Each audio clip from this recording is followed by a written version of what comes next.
മുഹറം 10 നോമ്പിനെ കുറിച്ച് ലോക മുസ്ലിമീങ്ങൾ പറയുന്നൊരു നാമമാണ് ആശുറാ. ആശുറാ എന്ന നാമകരണം, അതിന്റെ പിന്നിലുള്ള രഹസ്യം എന്താണ്?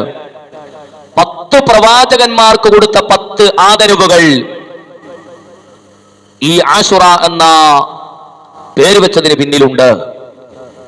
അതുകൊണ്ട് തന്നെ പ്രിയപ്പെട്ടവരെ, ഈ മുഹറം 10 മഹാരഥന്മാരായ അമ്പിയാക്കൾക്ക് ലഭിച്ച, നബിമാർക്ക് ലഭിച്ച ഒരുപാട് ആദരവുകൾ, കാലങ്ങളോളം പീഡനങ്ങളിലും പ്രയാസങ്ങളിലും അകപ്പെട്ട പ്രവാചകന്മാർക്ക് മോചനം കിട്ടിയ ദിനമാണ് മുഹറം 10. അത് മൂസാ നബി അലൈഹി സ്വലാത്തു വസ്സലാം ആണെങ്കിലും, യൂനുസ് നബി അലൈഹി സ്വലാത്തു വസ്സലാം ആണെങ്കിലും, ഇബ്രാഹിം നബി അലൈഹി സ്വലാത്തു വസ്സലാം ആണെങ്കിലും, നൂഹ് നബി അലൈഹി സ്വലാത്തു വസ്സലാം ആണെങ്കിലും, അയ്യൂബ് നബി അലൈഹി സ്വലാത്തു വസ്സലാം ആണെങ്കിലും, എല്ലാ പ്രവാചകന്മാരുടെയും വിജയത്തിന്റെ രഹസ്യം കുടികൊള്ളുന്നത്